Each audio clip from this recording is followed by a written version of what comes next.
Hello friends, welcome to my channel study with Kajal. मैं इस video में यूनिट फर्स्ट के चैप्टर 2 के बारे में डिस्कस करूंगी, जिसका नेम है शिक्षा के उद्देश्य व्यक्तिक, सामाजिक, व्यावसायिक तथा लोकतांत्रिक। इस वीडियो में मैं इस चैप्टर के बारे में डिस्कस करूंगी एंड सेकेंड वीडियो में इस चैप्टर से रिलेटेड इंपॉर्टेंट क्वेश्चन के बारे में डिस्कस करूंगी। मैंने फर्स्ट चैप्टर ऑलरेडी कंप्लीट करा चुकी हूँ। अगर आपने नहीं देखा जाके देख लें। तो चलिए वीडियो को स्टार्ट करते हैं।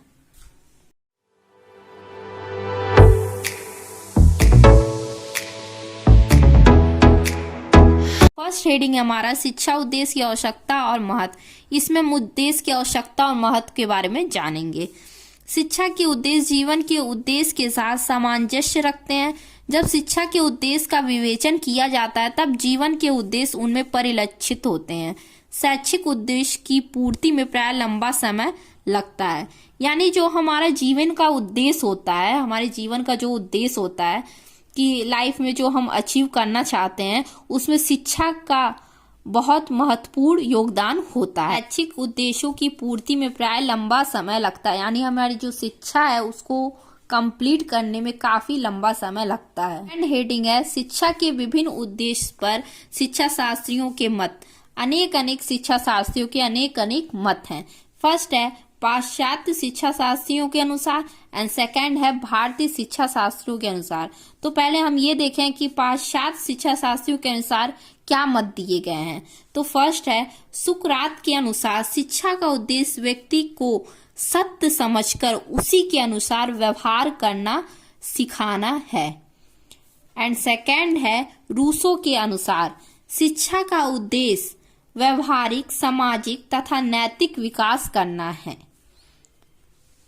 एंड भारतीय शिक्षा शास्त्रियों के अनुसार एंड है मदन मोहन मालवीय के मत शारीरिक एवं धार्मिक विकास करना शिक्षा का एक प्रमुख उद्देश्य है। तो मैंने दोनों शिक्षा शास्त्रियों के मत देख लिए। अब हम आते हैं मेन टॉपिक पे, जिससे काफी क्वेश्चन पूछे जाते हैं। व्यक्तिक उद्देश्य का अर्थ। आधुनिक काल में इंग्लैंड के प्रसिद्ध शिक्षा दार्शनिक डीपी नन ने व्यक्तिकता को ही जीवन का आदर्श स्वीकार किया तथा व्यक्ति में सर्वोच्च स्तर की कुशलता एवं नैपुण्य का विकास करना ही शिक्षा का महान उद्देश्य माना है। डीपी नन ने जीवन का आदर्श को स्वीकारा। तो सेकंड है व्यक्तिक उद्देश्य के रूप। शिक्षा के व्यक्तिक उद्देश्य के दो रूप हैं।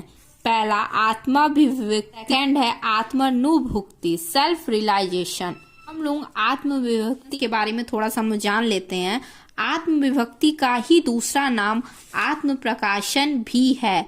आत्मविभक्ति का संबंध व्यक्ति का अपने यानी स्वयं को ब्रह्म रूप में प्रकट करना, यानी अपने आप को एक विशाल रूप में प्रकट करना।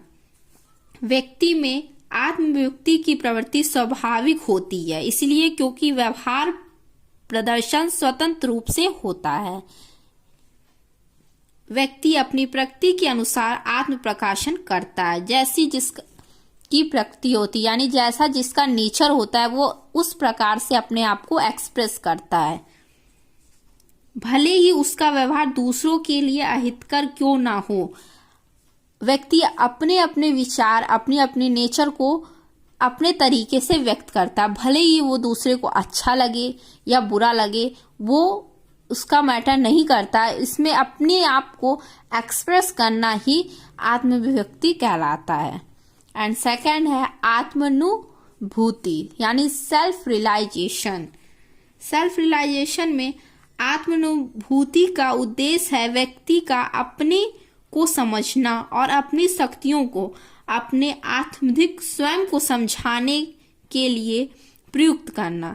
आत्मानुभूति की दशा में व्यक्ति अपनी बुद्धि के अनुसार स्वतंत्र वातावरण में सामाजिक, नैतिक, सांस्कृतिक विकास आदि के लिए प्रयत्न करता है। अपने रियलाइजेशन करना, सेल्फ रियलाइजेशन, यानी अगर हमें कोई काम करना है तो हम अपने मन से एक बार कहते हैं ना कि हमें ये काम करना है, ये चैप्टर हमें पढ़ना है, ये हमें नहीं आया, जो अपने आप से किया गया रियलाइजेशन होता है, उसे सेल्फ रियलाइजेशन यानी आत्मानुभूति कहते हैं। शिक्षा के वैयक्तिक उद्देश्य के प्रकार हैं मनोवैज्ञानिक उपयोगिता, सामाजिक उपयोगिता, शैक्षिक उपयोगिता, दार्शनिक उपयोगिता, ऐतिहासिक उपयोगिता। तो हम फर्स्ट उपयोगिता के बारे में जान लेते हैं, मनोवैज्ञानिक उपयोगिता। वैयक्तिक उद्देश्य का मनोवैज्ञानिक दृष्टि से काफी महत्व है। व्यक्ति की मूल प्रवृत्तियां, संवेग, अस्थायी भाव, मानसिक शक्ति, सहानुभूति आदि आंतरिक शक्तियों को विकसित होने का पूरा अवसर इस उद्देश्य से मिलता है। हमारी आंतरिक शक्तियों का विकास मनोवैज्ञानिक उपयोगिता द्वारा होता है। सेकंड है सामाजिक उपयोगिता। वैयक्तिक उद्देश्य की प्राप्ति समाज के भीतर ही रहकर होती है। व्यक्ति के चरित्र, उन्नति, ज्ञान, व्यवहार आदि सभी का मूल्यांकन समाज के भीतर होता है। समाज में रहकर ही व्यक्ति में सहयोग, सहानुभूति और अपने व्यवहारों पर नियंत्रण करने की शक्ति आती है। समाज की भूमि पर पैर रखकर ही व्यक्ति उन्नति के शिखर पे पहुंचता है। एंड थर्ड है शैक्षिक उपयोगिता। शिक्षा की प्रक्रिया विविधतापूर्ण होती है। व्यक्तिगत विशेषताओं के कारण ही शिक्षा पाठ्यक्रम और पाठ्यक्रम सहगामी क्रियाएं कई प्रकार की हैं, जिसमें प्रत्येक विद्यार्थी स्वतंत्र रूप से अपना विकास कर सके। शिक्षा में व्यक्तिगत गुणों के विकास पर पर्याप्त बल दिया जाता है। फोर्थ है दार्शनिक उपयोगिता। व्यक्तिगत उद्देश्य का दार्शनिक महत्व भी है।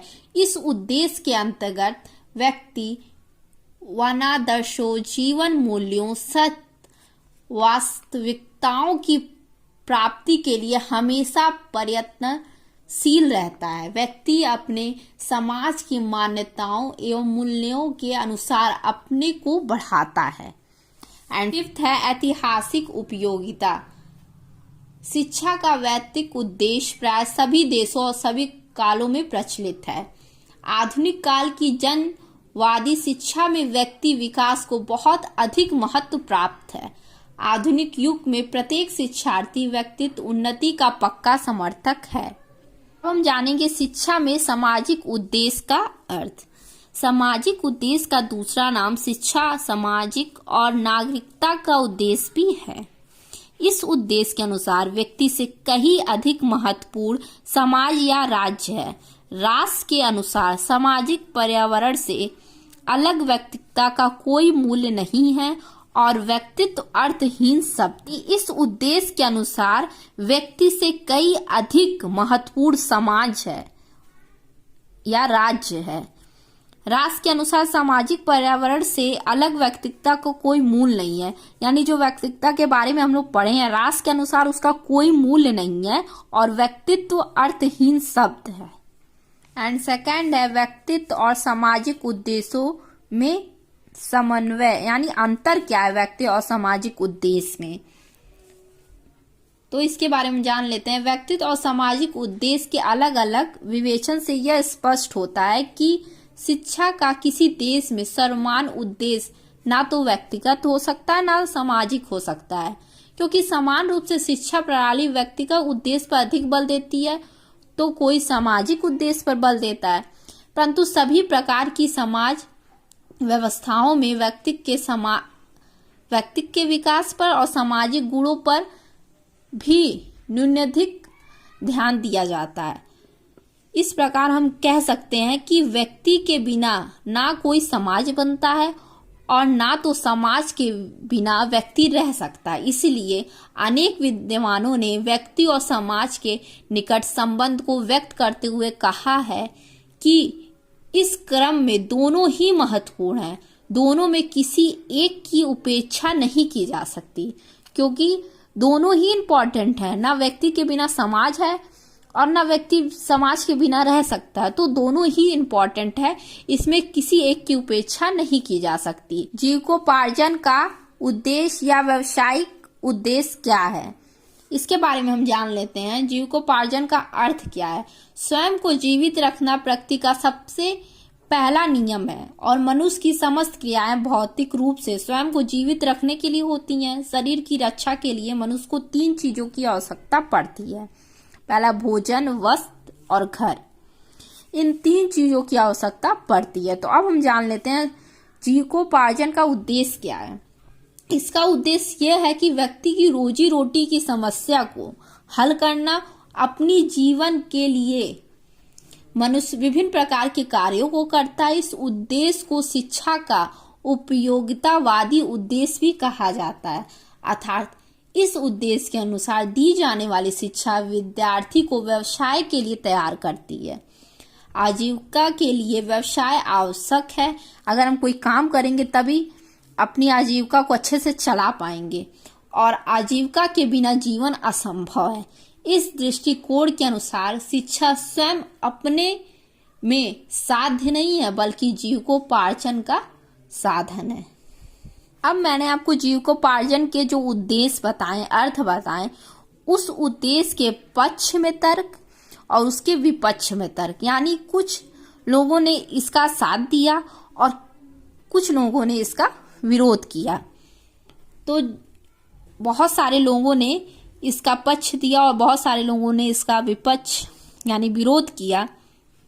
तो मैं एक एक टॉपिक डिस्कस करूंगी इसमें कि पक्ष जिसने दिया, हॉल्ट सॉन ने के अनुसार व्यावसायिक शिक्षा सबसे अधिक प्रभावशाली ढंग की शिक्षा है, जिसकी कमी से केवल विद्यालय में जाने वाले व्यक्ति संपूर्ण जीवन में दुख उठाते हैं। इनका कहने का मतलब है कि जो व्यावसायिक शिक्षा है वो सबसे प्रभावशाली ढंग की शिक्षा है। अगर इसकी कमी से अगर आप विद्यालय जाके इसकी शिक्षा नहीं प्राप्त करते हैं तो व्यक्ति जीवन भर दुख उठाता है।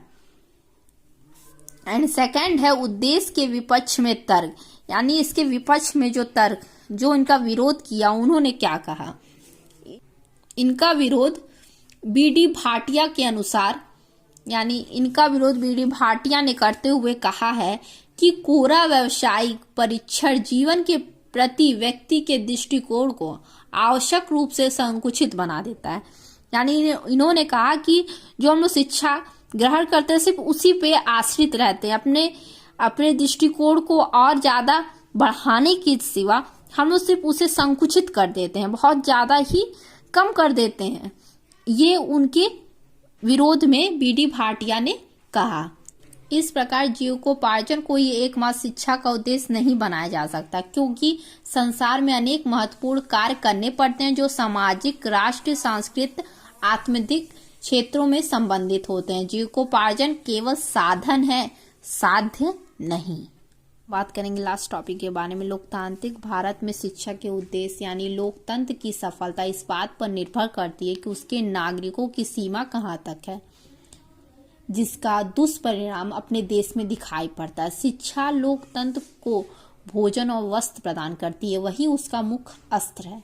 शिक्षा ही नागरिकों के मस्तिष्क को निर्मल बनाती है, उन्हें ज्ञान देती है, उन्हें अपने अधिकार कर्तव्यों का बोध कराती है और वहीं उनके वे गुण, आदतें, कौशल, मनोवृत्तियां देती है जिनके द्वारा वे समाज में अपना स्थान प्राप्त करते हैं तथा कुछ करते हैं और अपने सामाजिक उत्तरदायित्वों को निभाते हैं।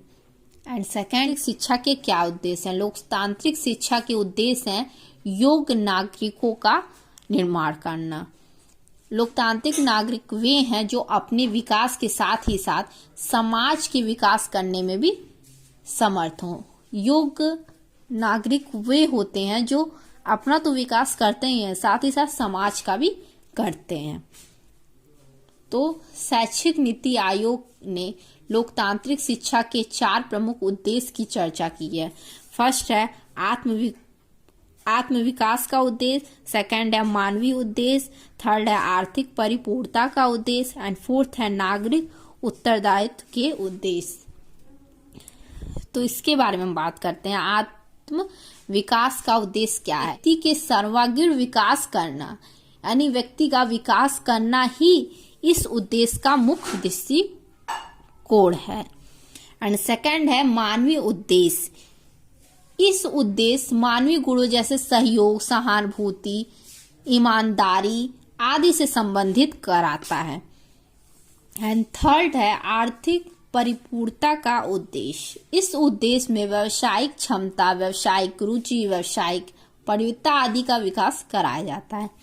एंड फोर्थ है नागरिक उत्तरदायित्व के उद्देश्य, यानी इस उद्देश्य की पूर्ति में योग्य नागरिकों का निर्माण होता है। एंड इसी से रिलेटेड कुछ है जो मैंने यहाँ पे लिखा तो नहीं है, मैं आपको ऐसे ही बता देती हूँ। डीयू के अनुसार लोकतांत्रिक शिक्षा के 4 उद्देश्य हैं। तो शैक्षिक क्रिया का प्रसार, सेकंड है गतिशीलता एवं अनुकूलता की दशा में मन का विकास, थर्ड है आत्मानुभूति का विकास, एंड फोर्थ है आपका सामाजिक कुशलता उत्पन्न करना। तो ये 4 है जो डीयू के अनुसार है। तो ये चैप्टर यहीं खत्म होता है। मैंने इस चैप्टर के सारे छोटे से लेके बड़े टॉपिक सब कुछ इस वीडियो में मैंने डिस्कस किया है। तो ये सेकंड चैप्टर में बस इतना ही है, और सेकंड वीडियो में मैं इससे रिलेटेड इंपॉर्टेंट क्वेश्चन डिस्कस करूंगी, उसे आप जरूर देखिएगा। इस नोट्स को आप लिखकर एक बार रिवाइज कर लेंगे तो आपके आधे से ज्यादा क्वेश्चन इसी नोट्स से ही सॉल्व हो जाएंगे। एंड कुछ जो इंपॉर्टेंट क्वेश्चन अलग से होंगे वो मैं अलग वीडियो में डिस्कस करूंगी। आपको अगर वीडियो अच्छा लगा हो तो हमारे चैनल को सब्सक्राइब कर दीजिएगा। एंड वीडियो देखने के लिए थैंक यू।